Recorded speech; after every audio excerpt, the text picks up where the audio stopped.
Il est 8h11, place à l'interview d'actualité. Johanna, vous recevez ce matin Guillaume Rosier, consultant spécialisé dans le traitement des données, fondateur de Covid Tracker et de Vitmados, des applications essentielles pendant la crise du Covid. Bonjour Guillaume Rosier. Bonjour. Alors vous publiez une tribune pour généraliser l'usage du numérique au sein de l'État. Vous dites, Monsieur le Président, ne passons pas à côté de la révolution. Est-ce que ça veut dire qu'en France, on est à la traîne ? Ça veut surtout dire que, alors moi d'abord je suis un enthousiaste du numérique. Je considère que le numérique a transformé nos vies et continue de transformer nos vies et va continuer de transformer nos vies dans le futur. Aujourd'hui, on remarque qu'un certain nombre de démarches qu'on fait au quotidien sont beaucoup plus faciles, beaucoup plus rapides grâce au numérique. Des démarches qui dépendent d'entreprises privées. Par exemple, aujourd'hui, il est beaucoup plus facile de se déplacer, de trouver un billet de train, de trouver un covoiturage. Mais aussi dans le public, il est beaucoup plus facile d'avoir accès à la santé aujourd'hui grâce au numérique. Et je considère qu'il va falloir investir massivement dans le numérique pour que demain, l'État puisse proposer des services innovants, des plateformes numériques, des systèmes d'information qui vont changer la vie des citoyens français. Alors, est-ce que l'État est à la traîne ? C'est votre question. En tout cas, l'État est plutôt en retard sur la transition numérique par rapport aux entreprises du privé. Il y a plusieurs raisons. On peut les développer, notamment peut-être que l'État est moins à l'aise avec le numérique, est moins flexible, est moins agile, est moins innovant. Moins innovant que quoi, que dans d'autres pays, c'est ça ? Que dans d'autres pays ou que des entreprises aussi, des organisations privées. Et puis, il y a d'autres raisons qu'on peut comprendre. L'État doit garantir une équité d'accès à ces services. Et donc, il faut proposer en parallèle du numérique, et c'est très important, des alternatives qui soient non numériques, qui soient physiques. Et donc là, ça passe notamment par ce que l'État a développé ces dernières années, les maisons France Conseil, qui permettent donc aux citoyens d'avoir accès à une personne qui va les conseiller dans leur démarche numérique. Ça fait partie des choses qui bloquent. Exactement, ça fait partie des choses qui bloquent. Et l'État attendait aussi de proposer un accès au très haut débit à tous les citoyens.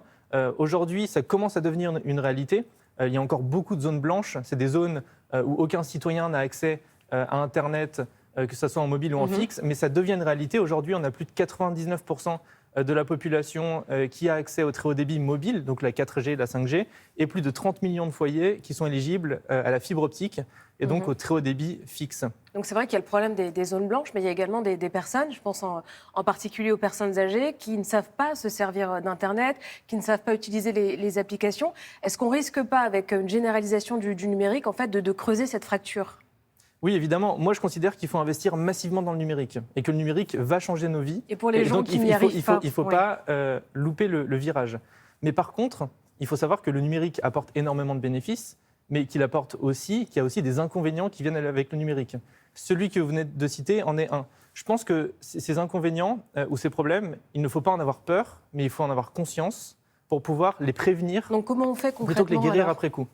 Moi, je considère que pour réaliser au mieux cette transition numérique et maximiser les bénéfices du numérique, il y a 3 grands défis qu'on va devoir surmonter dans les prochaines années.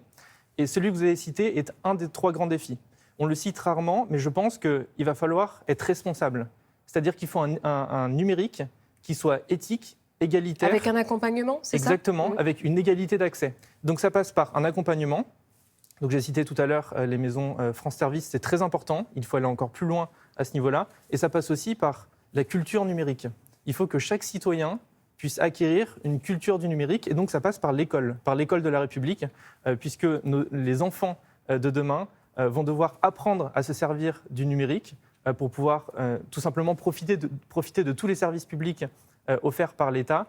Et puis les enfants vont devoir aussi éviter les conséquences néfastes du numérique. On pense évidemment aux réseaux sociaux, au cyberharcèlement, aux problèmes de sécurité qui sont très importants. Et donc il faut pouvoir former le citoyen de demain à ces problématiques. Alors justement, c'est vrai que ça facilite les liens d'avoir le numérique qui est mis en place, mais est-ce que quelque part, on n'accentue pas la déshumanisation des liens dans la société ? Je ne crois pas que le numérique aujourd'hui a accentué une déshumanisation. Parce que parfois, on n'a même plus accès au guichet, il faut aller directement sur Internet, et il n'y a plus ce lien de personne à personne. Donc qu'est-ce qu'on fait dans ces cas-là ? Oui, mais le numérique accélère aussi certains processus, et donc il permet aussi... Mais pas que. Mais pas que, évidemment. Mais par exemple, si on regarde la santé, le numérique permet d'accélérer l'accès à la santé, de simplifier l'accès à la santé. Il doit permettre, et donc c'est pour ça que c'est très important de faire des plateformes informatiques qui soient simples, qui soient intuitives, qui soient rapides, que que ce soit facile à utiliser, puisqu'il doit permettre, par exemple, de simplifier la vie des médecins et non pas de leur surcharger la vie.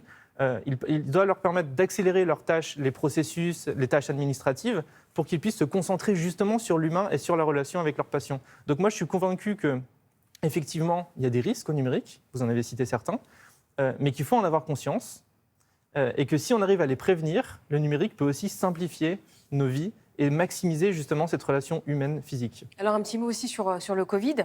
Donc vous êtes à l'initiative de Covid Tracker. Qu'est-ce que vous disent les chiffres, les données en ce moment? Est-ce qu'on est sur un plateau, une décrue? Alors actuellement, on observe une décrue épidémique. Alors il faut savoir qu'au niveau épidémique, évidemment, le nombre de tests réalisés a fortement chuté. Les personnes, les Françaises font de moins en moins tester, Donc ce qui est ça peut être compréhensible. trompeur, c'est ça? Donc c'est effectivement trompeur. Il y a des études qui sont faites au Royaume-Uni où on remarque qu'en fait on détecte un dixième à peu près des cas positifs dans la population, donc c'est négligeable. Donc c'est plus important de se concentrer sur les indicateurs sanitaires, c'est-à-dire les admissions à l'hôpital et les décès. Aujourd'hui, c'est vrai qu'on parle très peu du Covid. Mais c'est toujours une maladie qui est devenue beaucoup moins grave qu'il y a quelques mois, grâce à la vaccination, grâce à l'immunité acquise, grâce aussi quelque part au variant Omicron qui est un peu moins sévère que les variants précédents. Mais c'est toujours une maladie qui est présente avec entre 100 et 200 décès Et on n'est pas à l'abri quotidiens en à plus d'un nouveau l'hôpital. variant. Il y en a un qui vient d'apparaître en Afrique du Sud. On a vu la situation en Chine. Et souvent, ça se passe avant d'arriver chez nous. Est-ce qu'il faut être plus prudent? Est-ce qu'il faut avoir des craintes? Effectivement, alors moi je pense qu'il ne faut pas avoir de crainte. Par contre, il faut suivre cette situation épidémique. Il faut suivre les nouveaux variants. C'est ce que font les autorités françaises, c'est ce que font les autorités de chaque pays. Il faut suivre ces variants émergents pour pouvoir réagir très vite en cas d'apparition d'un nouveau variant qui serait beaucoup plus sévère. Merci beaucoup, Guillaume Rosier, d'avoir été avec nous. Donc, on entend bien Merci votre beaucoup. appel à la révolution numérique, une révolution numérique inclusive. Exactement, Donc, qui inclut vraiment responsable tout le monde. et aussi écologique, on n'en a pas parlé, mais c'est très important. Ouais. Merci beaucoup. Merci Donc, beaucoup. je rappelle que vous êtes le fondateur de Covid Tracker et de Vitmados. Merci à tous les deux.